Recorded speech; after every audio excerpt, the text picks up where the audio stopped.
everybody, Chef Payne and I are back in the kitchen, and we are going to mix up some sourdoughs. We're going to talk about a lot of things that you have read in your lecture portion, but today we're going to get busy here in the kitchen.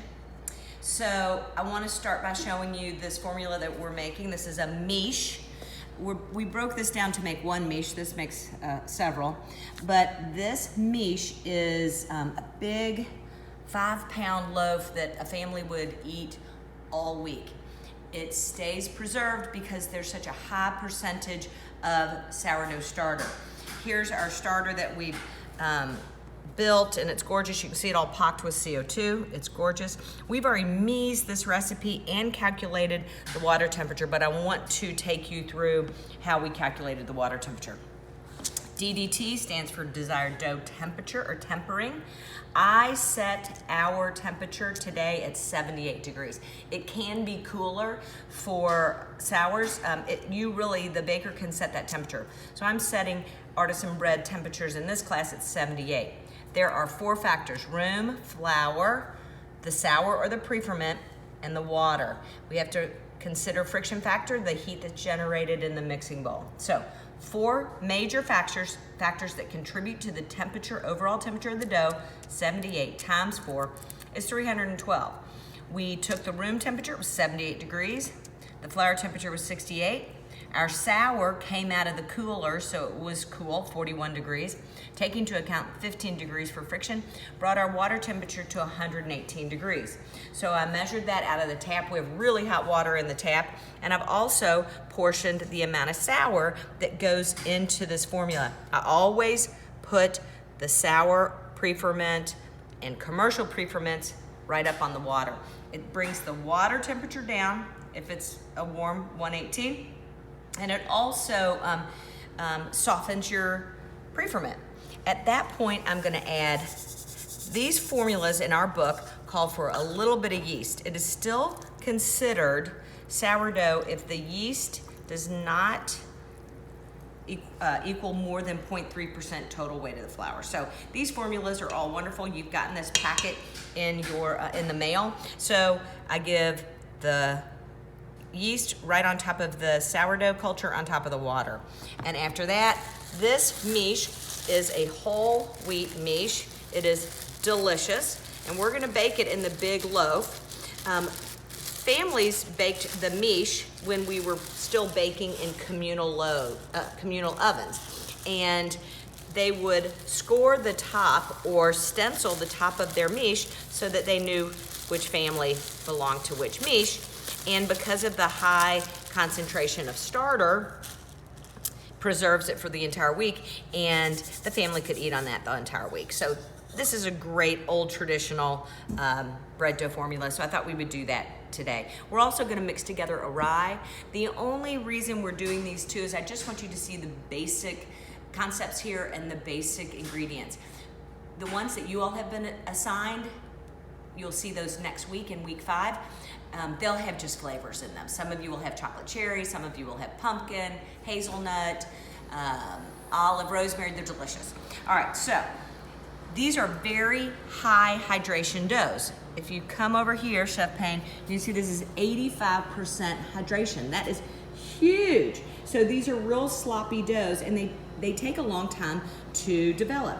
To speed this up, in the lab, we will most typically mix these with not the hook, but the paddle. I know that may seem strange to you all, but if we developed it on the hook, it would take about 10 or 12 minutes. So we're gonna go on and start this guy and get him mixing, and then we're gonna move down to our sour. All of these will go through stretch and folding, so we'll show you stretch and folding. We will shape them, place them in linen-lined bannetons. I've got a little issue, sorry. We're just gonna plug this into another outlet. Okay, so we have resolved our technical issues. We have an outlet that's working. So we've started the mixture. It's on very low speed, and we get a close-up here how the dough clings to the paddle. It will start to smooth out, and at that point, as you can see, it's kind of shaggy and real limp. but it will start to cling to the paddle, it'll smooth out, and then we'll move it to a bowl for stretching and folding. While this one is mixing, we're gonna move over here to our rye. So let's talk about our rye. Same principle here, Chef Payne. I have the rye sour. Look at this beauty, that guy. And he just smells delicious. So I have 118 degree water because he also came out of the refrigerator. I've got water, sour. What goes next? Yeast, always the same way in my life. I've got some bread flour and rye. And then salt last, always salt last, you all probably remember that. So I want to keep the salt away from my yeast. Bada bang. And then I'm going to use the paddle for this guy also so that we can get this thing mixed and start our stretching and folding. All right, we'll see you back here real shortly.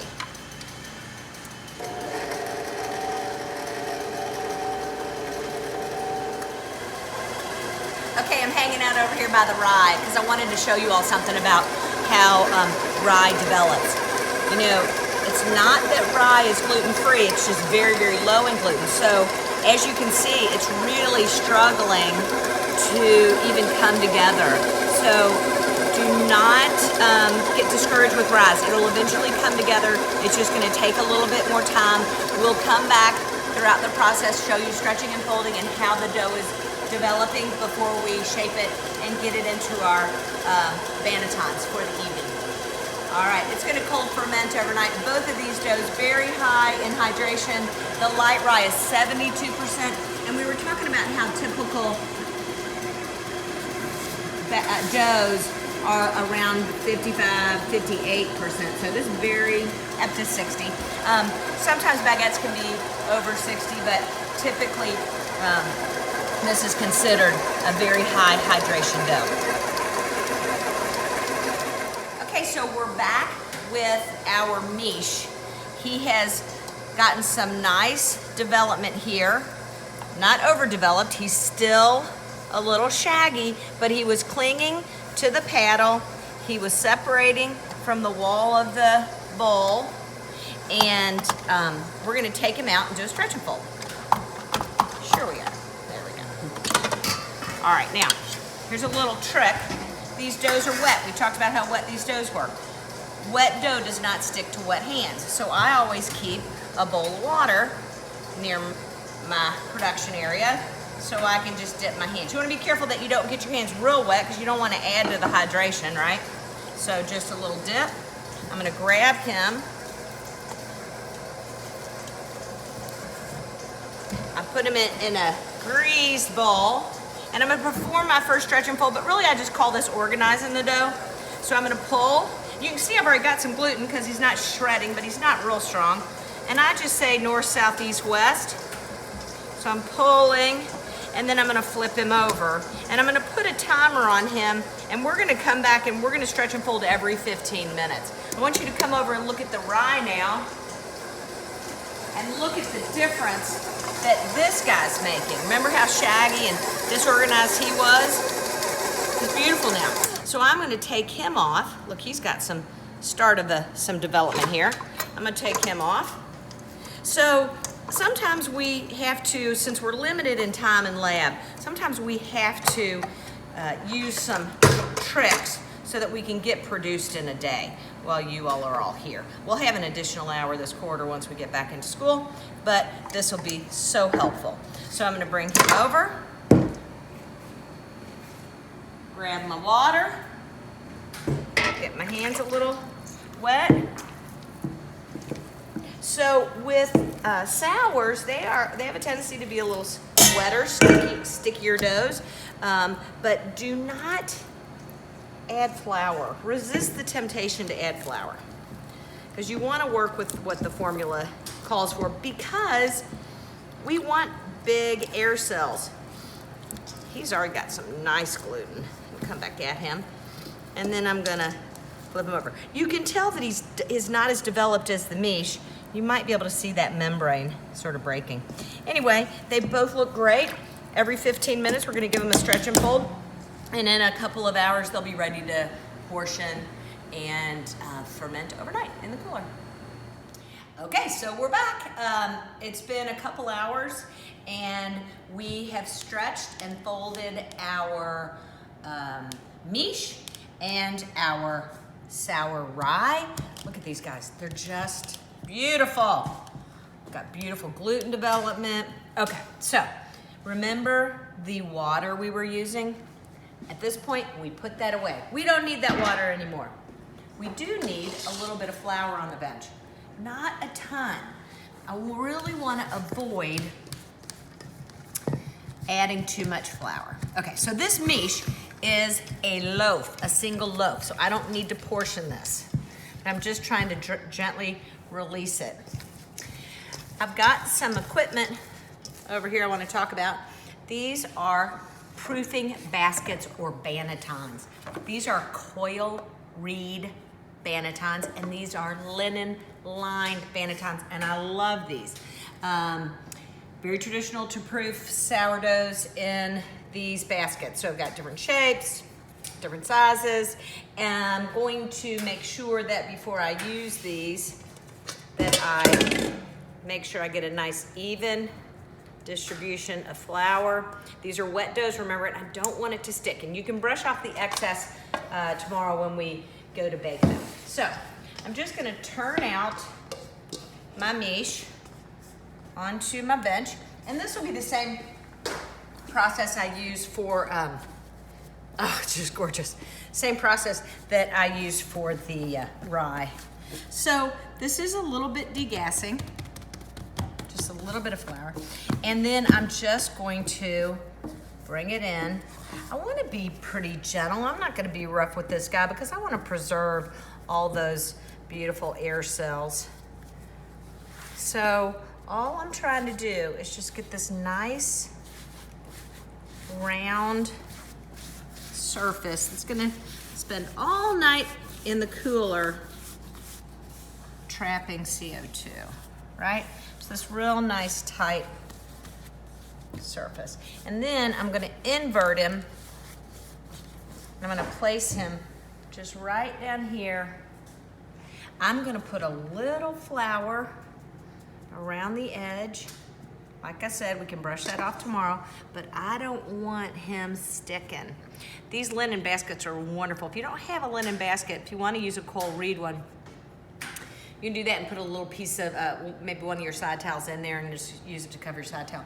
What I'll end up doing is I'll cover this before it goes into the refrigerator for the night. So here's our rye. Same principle, beautifully developed. This is gorgeous. And I'm just gonna move it to the bench. We talked about how that miche is a really large family loaf, and they'll eat on that for a week. But this we're gonna portion into, you know, something nice that we can put into these bannetons. With this dough, I mean, this dough is so beautiful. We could shape this dough any way we wanted to. We could do a baguette, we could do flowers, we could do scrolls, but I'm a traditionalist, and I'm gonna do some boules, and I'm gonna let Chef Payne do what she wants. I'm gonna just get an overall reading. What I have here, almost 2,000 grams. I'm gonna split him.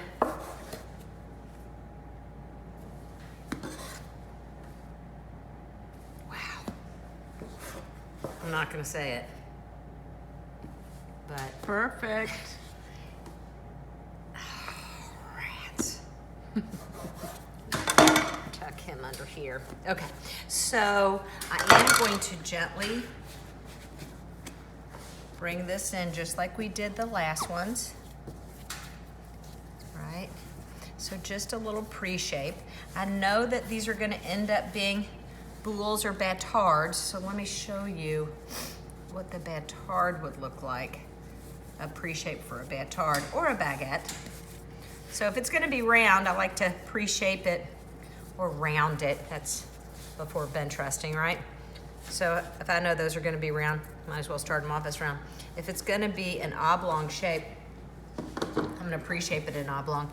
So I'm just gonna gently like so.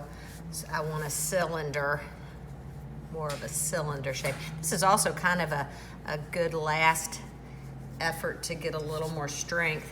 I'm going to do that again. So I'm turning it onto its pretty side, just kind of spanking some of that extra flour out. Just real gently bringing it onto itself. And what I'm trying to do is same principle, just a little, smooth gluten on it. I didn't have to pause before I put the miche into the basket because it's going to be a boule. These could also go immediately into a proofing basket. I think we're going to let them have a little rest, and then Chef Payne and I will get these shaped. See you in a minute. All right, so we're back. We've rested for a few minutes. I want to see if we can play with this dough a little bit. 2 of them are going to go into these proofing baskets as boules, and then the other 2 we're going to taper a little bit as a batard. I'm going to put some seeds on the top of mine because I love some seeds. So I've got a little mixture of caraway and sesame. So just as a reminder, to shape a boule, just gently degas, bring it into itself. I'm not trying to kill it. Bring it around. If I want seeds, I'm gonna spray the top just lightly into my seeds. Oh yeah. And then I'm going seeded side down into my prepared linen basket.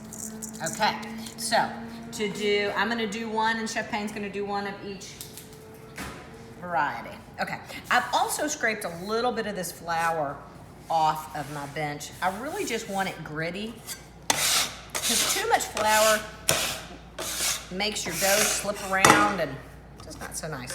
Okay, so we got a pretty little portion of dough. I'm hoping it's rounded enough, rested enough. Just a little grit, pretty side down. Just gonna degas. And I'm kind of encouraging it into a rectangle. I'm gonna dip my fingertips in this flour just so it doesn't stick. And I'm just gonna bring this edge down, seal it. Bring this edge down, use the table to seal it. And I'm trying to mimic this shape of the basket.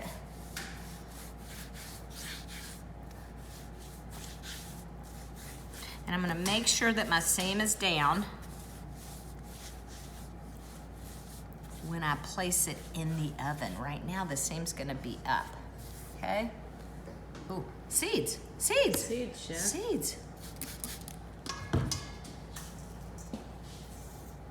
It's hard to get this in I'll clean this up for you, Chef. Needs a little more water, doesn't it? Mm-hmm. You know what I've done. Okay. Beautiful. All right, so we're back. Chef Payne's taking a crack at this. Howdy, Chef Payne. What's up? Okay, what's up? Okay, stop. All right, so Chef Payne she's doing the batard shape, or an elongated baguette. Really was kind of a longer baguette than a batard, but it's gonna go in that oblong basket that we have prepped. So she's just gently encouraging it into a rectangle. She's gonna take one edge halfway up, give it a little chop, chop, chop there. Go to the other side, seal that really well using the table, seal her seam. This is exactly what we do with a baguette, but instead of elongating a baguette, we're just gonna shape it like a football. And then she's gonna take the ends and use her hands just to get it tapered a little bit. And she's just working it till she's kind of got an even distribution of dough. It looks absolutely perfect, Chef Payne. She's a rock star. Now, Chef Payne, do you want to do some without seeds? Would you like to do yours without seeds? No, I like we're doing extra seeds. Extra seeds, here it goes. Here she goes. Very nice, very nice. And that was the pretty side you're doing, right? Pretty side, And then pretty side. You can use your bench scraper if you need help getting it up off the bench, but you are fabulous. seeds down. Oh, beautiful. And these are our rise. I'm so excited. Okay, beautiful. Chef Payne's gonna move to the bowl, the infamous bowl. It's a little wet here, so let me I understand. dry that off. A little bit of flour, just making it a little bit gritty. This one's easy, as you all remember, just pretty side down, and then pull the edges around. Once you dimple it, beautiful. And then with 2 hands, she's gonna just gently round it. Beauteous, gorgeous. Looks like she's done that a time or 2. She's a pro, excellent. She's gonna spray the top. And then, here are your seeds, lovely lady. Beautiful. And then, pretty side down into the banneton. Bada-boom. And then she's gonna add those to the sheet tray that I've started for the rye. Tomorrow, as soon as we get in, we're not even going to temp these up. We're going to turn them out onto a loading canvas. We're gonna score them and we're gonna bake them. So we've got the oven set, prepped, ready to go. We'll see you all tomorrow. Can't wait. Bye-bye. Okay, so we're back. It's been overnight, not quite 24 hours since we put our sours in the cooler. You can see how big and beautiful. This is the miche. The miche is just full of CO2. Hoping this turns out okay. He might be a little bit on the overripe side. He just was so full and big and beautiful. We'll see how he does. This is typical of rye, moves a little slower, but still has some nice CO2 in there. So the first thing we're gonna do, we're gonna turn them out on these loading canvases, and then we're gonna score them. I'm just gonna put a little flour on the top of this one because I noticed it was a little tacky to the touch.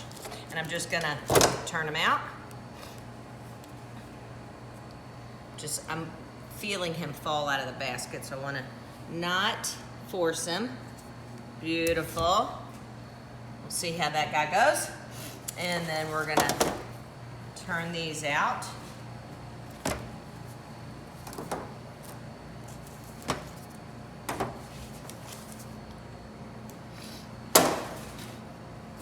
These are a little less fragile. I want to brush some of this flour off.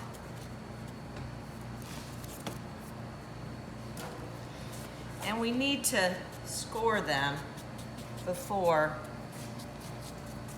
we bake them. So it kind of dictates where the dough tears. We've talked about that a little bit. I'm gonna grab real quickly while Chef Payne focuses We're gonna look at on some that. scoring patterns here. These are some of the most common. There we go. We're going to also steam these. We've set the ovens. They've been preheating. See these beautiful seeds. This is just a little too much flour for my liking. What do you think, Chef Payne? Yeah, I agree. And some of this flour will absorb into the steam that settles on the surface. We steam for a couple of reasons. We steam so that there is a little skin of moisture that prevents a crust from forming right away so that they can fully expand. And it gives a nice surface shine and lends to some real pretty color. So this is our big miche. He's a little heavy on top here, although it is not uncommon to see a heavy coat of flour on the outside of some of artisan breads. Okay, so we're gonna score him. He looks like he's already forcing a little score right there. These are our lambs, our scoring lambs, and I think I'm gonna just go with where he's telling me. This has a little bit of a curve to it, lamb, L-A-M-E, and I'm gonna open my lamb at about 45 degrees, and I'm just gonna come straight down this guy. He's deflating a little bit. We're hoping he recovers in the oven. I think I'm gonna do a little something like this. So just keeping an open lom. I'm just gonna kind of come through these, make sure I get those cut nicely, right, all the way through. And then I'm gonna come down here to these. I'm gonna keep him nice and open. Come down like so. I like a real just simple scoring. And I'll do a little, I'm gonna come around him in a little circle. One peel. Chef Payne, I'm gonna have you score. How would you like to do that? Okay. Trade off on you. Okay. About a 45-degree angle. Exactly. And just straight down. Straight down. Yeah. And okay. And then any way Just- you'd like. You can do any of those patterns. I'm gonna do A little leafy wheat leaf. kind of thing. Beautiful. And while they're cold, it makes it easier to score. All right, so we're gonna load these in the oven. We're on our loading canvases. Right into the oven. Full, drops it right onto the floor. One more time. I'm gonna bring him over here. They've got, the oven has some little notches in the front that the pegs secure in. And then I'm gonna hit it with steam.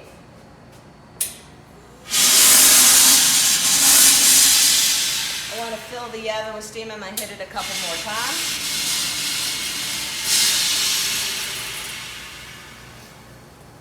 All right. They'll be in there about 20 minutes. We'll turn the oven down a little bit. All right. Ladies and gentlemen, here is your first family of finished breads, finished sours. That's our rye right here. And here's our miche. And listen carefully. I'm going to try to record the miche talking to you.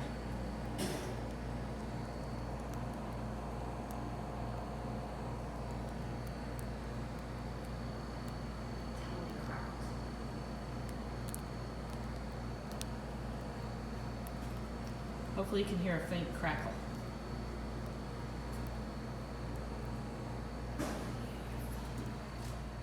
Well, we've decided we can't wait any longer. We're gonna cut open this rye and give it a little taste, but listen to that. Beautiful. Let's see what that crumb looks like. Oh, I'm gonna cry. Oh, it's gorgeous. Your brothers made a great loaf of rye. And I mean by your brothers, I mean Gruff. And Roger that.